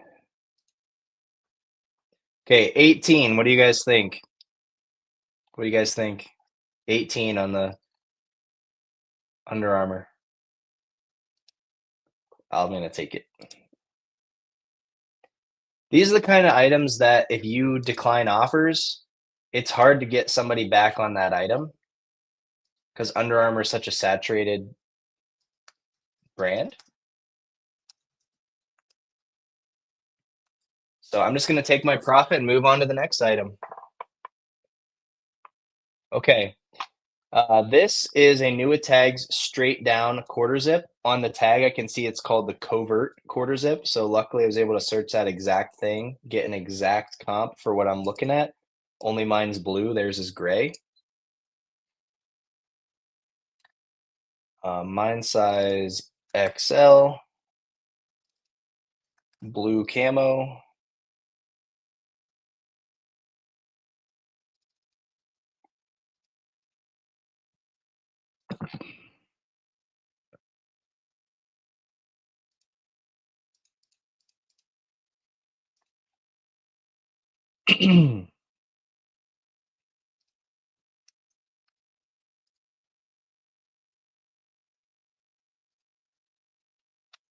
This had a logo on it, but I really could not figure out what it was, and it's like not, how do I say it?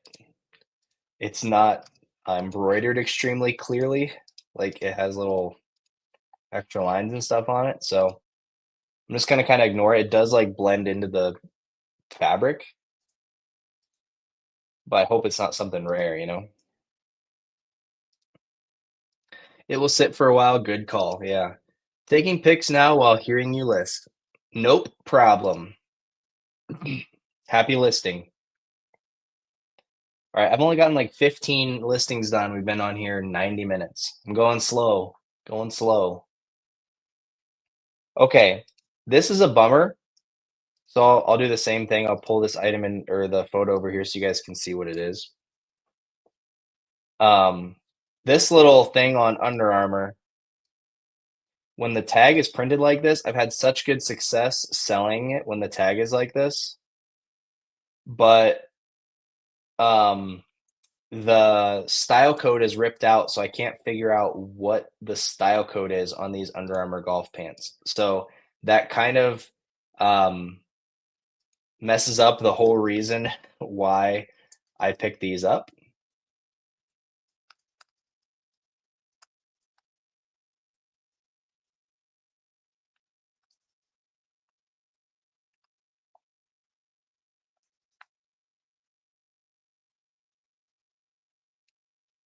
Because the whole reason I got it up is because I know that specific model sells well, but now I can't figure out what the model is because that tag is not there. Um, so yeah, I haven't sold any for quite a while, so I don't think I'm gonna be able to figure that out. So I'm just gonna list it as normal and just try to go quickly, move on. Sometimes when you make a mistake, it's just easiest to just deal with it, get it done, move on, and move on to the next thing.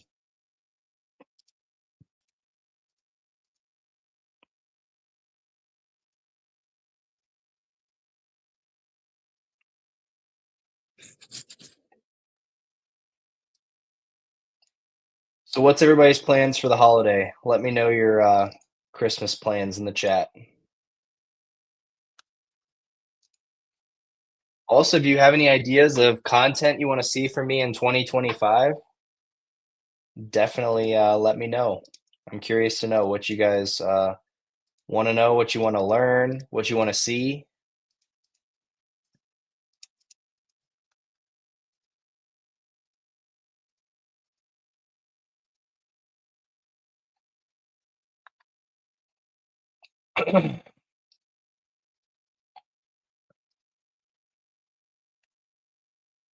That was me just listing it basically as fast as I could list it.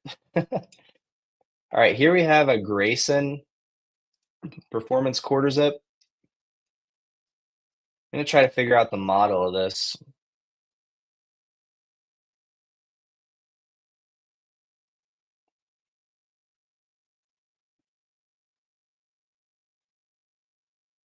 Tate could be this.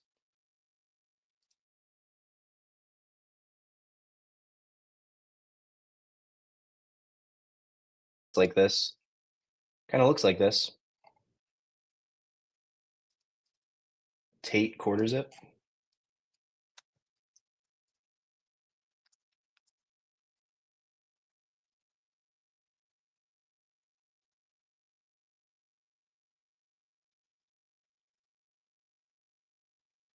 Okay, 40 bucks.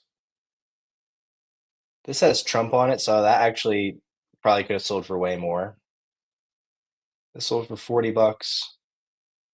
I think I'm gonna list for, oh, it has Pebble Beach on it. So I think I'm probably gonna have to list for like 40 bucks. Germzo says, I like the POV videos you do at the thrift. Yeah, definitely more of those coming. My wife got me this camera um, for Christmas, and I asked to have it early so that I could start making videos to test it out. But yeah, it's super small and super discreet, which gave me the confidence to kind of let it rip in the thrift store. Definitely pretty cool little upgrade. Bill says, quiet time with my wife, no grandkids this year. Well, I'm sorry your grandkids aren't coming, but I think quiet time with your wife, I mean, for me as a young dad, that sounds like a dream, but of course, every season is different. So hope you enjoy the time with your wife. Going to Austin this weekend as a holiday trip, maybe go to the bins. Hey, going to the bins is like Merry Christmas for some people. Boyfriend's fam on Christmas Eve, Christmas Day, Mass, then visit my family on Christmas Day. What are you guys doing? Yeah, we're hosting my parents on Christmas Eve. Got some family things with my wife's family on Christmas Eve in the evening. And then Christmas morning will just be the three of us. We have a little daughter, 2.5 years old, so that's like the perfect time for like the most fun age for opening gifts. So that would be really fun. Then what else are we doing? More family things on Christmas Day. So should be pretty busy, eating a lot of food, a lot of good cooks in the family. So try to keep it low key for the most part.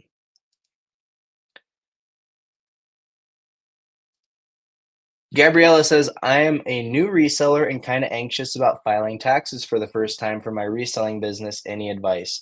Yeah, my advice would definitely be to If you work with a CPA or an accountant or a family member does, see if they could help you out or, do it for you. I would definitely recommend, like, even if you're small, hiring somebody to do it, even if it's a few, let's say it's $200, $300. I think that's what I paid when it was still pretty simple. Um, it definitely could be worth it if you made enough money. Now, if you only made like a small amount of money, just lumping it in with your personal taxes and everything, maybe you're able to figure that out. But I would still at least get some consultation. My very first year I did it, I filed through TurboTax myself. I can't say that anything necessarily went wrong, but I am kind of curious if I would have been able to save more money having an accountant. So in hindsight, I would have had an accountant for sure. But just know that it's okay and you got this, and you'll be able to figure it out. You have 4 months. Just do a little bit every day. Don't wait till the last minute. Germzo says, "Are you someone that opens presents on Christmas Eve or wait till Christmas morning?" I think we're gonna try to wait till Christmas morning for the most part, except for the camera. I already opened that. I wanted to get those videos pumped out. Both live thrifting videos did very well. They were, really good videos for the channel, so I'm looking forward to that.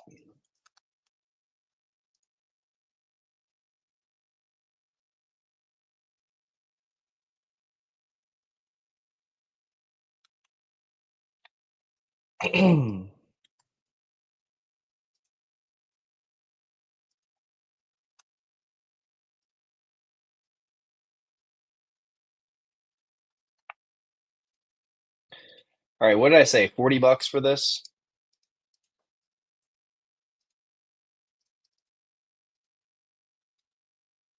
I think 40 bucks.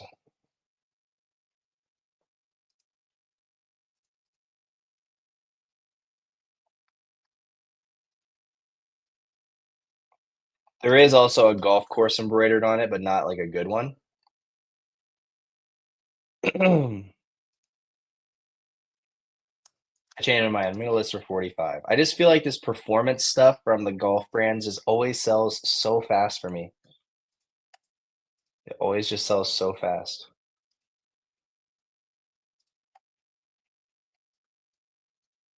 Okay, next item is a Polo Ralph Lauren Slim Fit Easy Care button shirt.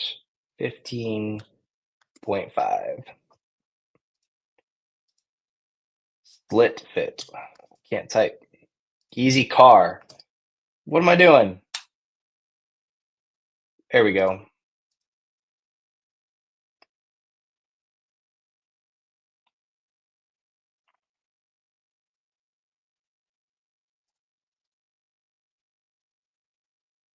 Okay, this is new with tags.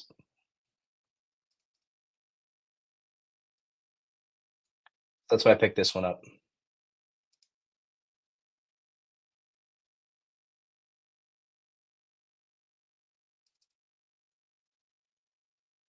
Polo Ralph Lauren dress shirt. And then 15.5 dash 3435 slim fit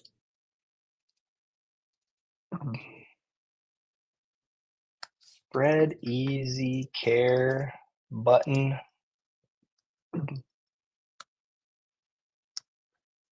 up. Okay.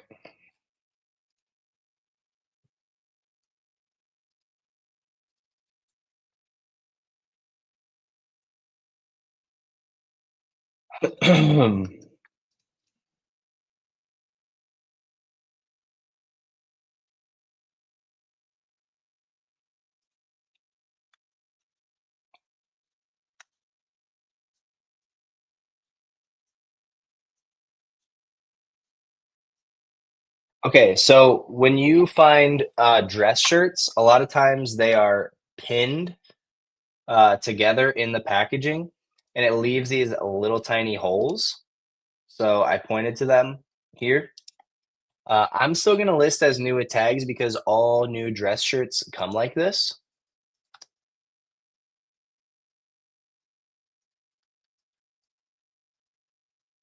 But what happens is when you wash these shirts, they all go away because the hole doesn't like make a hole. It just is going in between the threads of the fabric that's woven together. So the fabric's woven together like this, and it's just going in like this gap. See, like it's just going through one of those gaps, but it makes it wider so it looks like a hole. It's not a hole, just a gap. Some pinholes from the pins and the original packaging, but will um, standard with all dress shirts. Okay. People were listing those for about 40, maybe a little less, but we'll list for 40. I'll try to give my best review on the camera, but it's been a long time since I've been in the world of knowing cameras.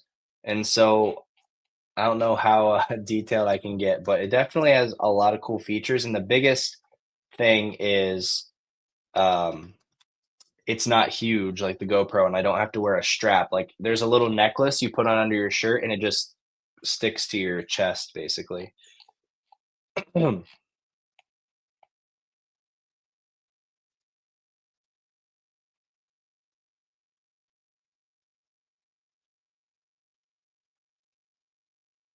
Okay, I want you guys' opinion. Is this a men's or a women's sweater?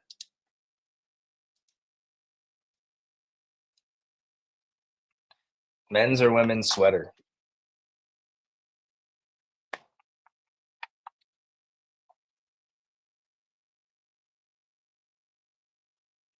The camera is called the Insta360 Go 3S.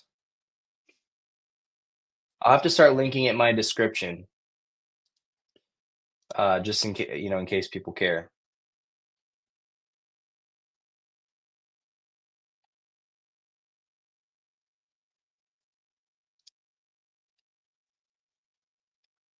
Is that a men's or women's sweater? I don't know. I'm gonna put men's.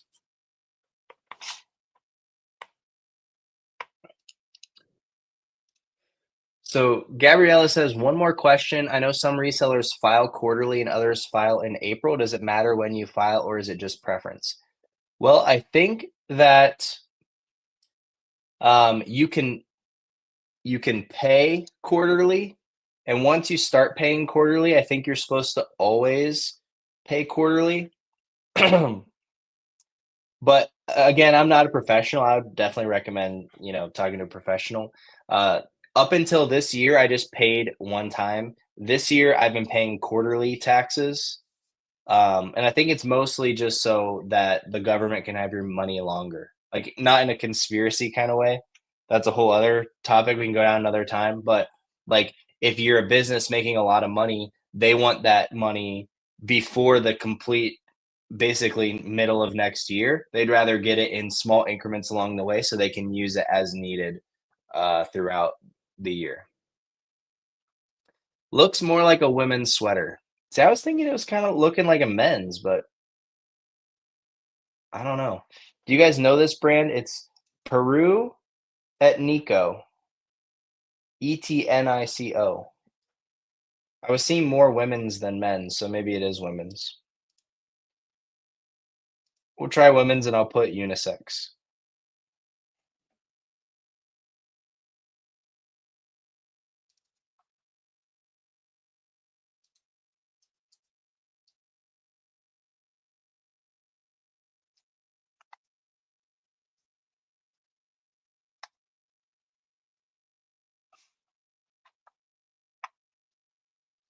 Is this Nordic or Fair Isle? What's Nordic?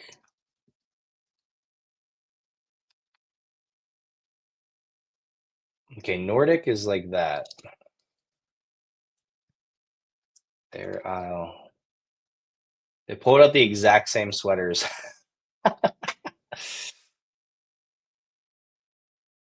Looks like it has short sleeves and a high waist and boxy shoulders. Yeah, you're right. You're right. You're right. You're right. That's a good point. It's kind of like Argyle through there, but it's not like I don't know. Was it XL or 2XL? Women's XL, boxy, soft, stretch. Okay, gray.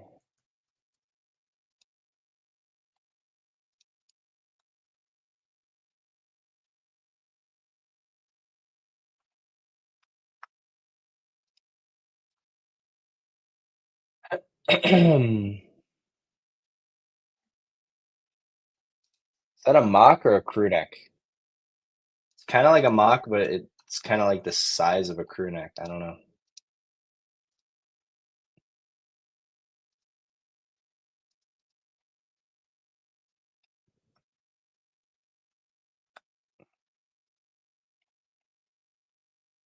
Okay, I'm gonna list mine high. Let's see.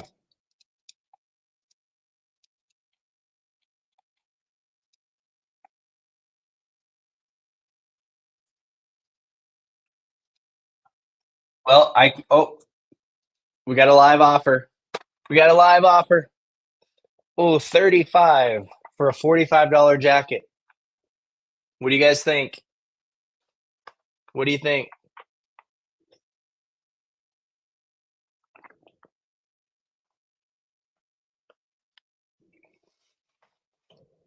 Am I taking it? Am I taking it? Am I taking it? Put your answer in. 5, 4, 3, 2, 1. I'm taking it. For sure. For sure taking that. I think I paid $10 for that. I think I paid $10 for that, roughly.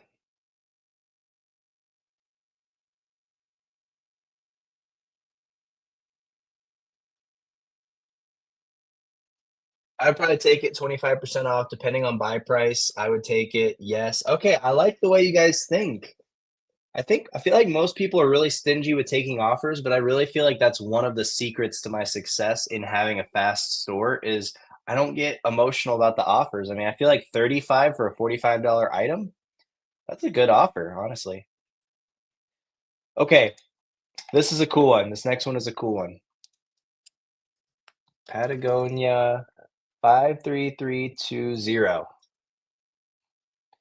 This is called the Patagonia Farrier Work Shirt.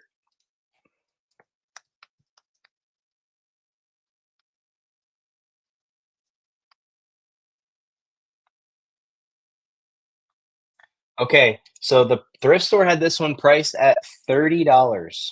Here, I'll throw it in Google Lens so you guys can see it.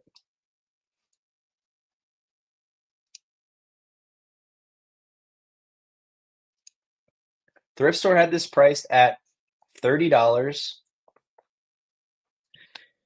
I did have 25% off. Oh, this is a women's version. Mine's the men's version, I think. Mine the women? Oh yeah, okay. Mine's a different style code. Let's see if we can find the men's version.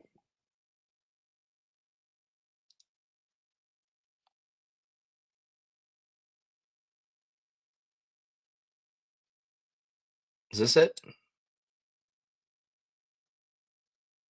Okay, now I'm just floundering. But anyway, when I typed this in, I saw that there were some comps for really, really good money, $90. And when I typed in just the style code, what was it? 5335. Mm, I'm all over the place. 53320. 20. Here's one for 75, 60, 90, 50, 50, 75, 109, and mine is size 2XL. So I paid up for it. I paid the 20, and this one is new, selling for 70. I have no idea. This is such a confusing item, in my opinion. It's DKAS. What is that style or color code? DKAS. What's that color code? Dark ash? DKAS? Okay, that makes sense. Now, is this green or brown though?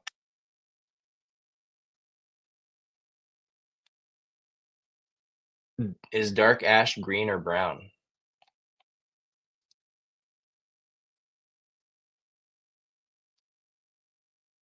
Patagonia dark ash. Is it green or brown? Can you guys see this? I have no idea if this is green or brown. This looks green. Just gonna put green brown. Okay. So honestly, I know that there's no other comps at $100, but I'm gonna price mine at $99, um, and see what happens.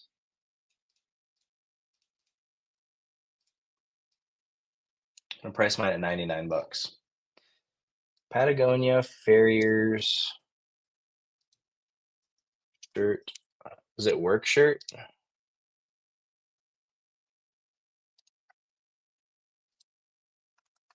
Work shirt. Green brown hemp utility workwear. Men's 2XL button. Okay. I swear it's green, but I don't know. It almost has like a denim feel, but it's hemp, so it's probably like almost closer to linen in a way.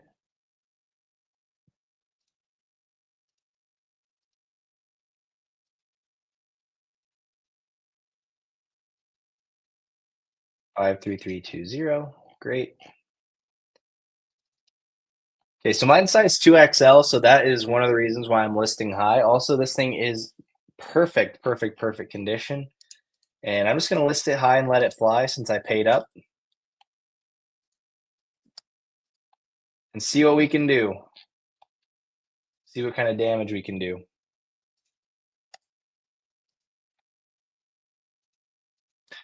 All right, well, there's 50 of you guys in here. Thanks so much for hanging out with me today. I am going to keep doing some listings. Before I keep doing some listings, I do want to go into a little bit more of what's in the thumbnail. Just kind of talking about my goals for 2025, future of the channel, things like that. To be honest, this year I didn't really change much from the previous year reselling wise. So my numbers are good and I made enough money, to survive and everything, but I really am looking for that next step towards financial freedom for me and my family. I made enough money, did well, we have everything taken care of, but to really be able to start to buy back some of my time, um, make some big investments that can pay off over long periods of time, all these different things. It just takes a lot of money as a young person, I mean, at any age, but as a young person, just trying to get all those things rolling so that they can compound over the whole rest of my life and set my daughter and baby on the way up for success. Which I mentioned that on someone else's channel and on Instagram, but if you're just following me on YouTube, my wife and I are having a baby February. So that is one reason for my, insane work ethic right now. I want to take some time off in February when new baby comes. Um, but yeah, I'm looking for what that next step forward is for my business. Um, but one thing that's super encouraging is hitting that 10,000 subscriber mark, even though you don't really get paid for subscribers. Um, it was definitely a monumental thing for me as a social media, YouTube person. It's a really cool number to see that 10,000 subscribers. And, one thing I'm really considering this year is really just going all in on social media and content and use that as the way to scale my business. I know that I could buy and sell more items, and that is, probably a lot easier in a lot of ways because I know how to buy and sell items. I know how to find more items. I know how to list them and photograph them, and you know, I'm pretty decent at doing that. But it is a lot of doing the same thing, and it's just a lot of manual labor. And I really want to be able to, at certain points in my life, not all the time. I love working hard, but I want to be able to take a step back and spend a little bit more time with my family, have a little bit of a slower pace instead of just trying to get as many listings done as possible. And so I'm kind of just weighing out the options. What is the, most realistic path to really break through, to the next level of earning as a solo entrepreneur? And yeah, so YouTube and social media definitely falls into that. Um, and obviously, I'm going to keep reselling. I, love teaching. I love showing you guys in the thrift store from these last two videos. So hoping to do more of that. Take you guys along with me.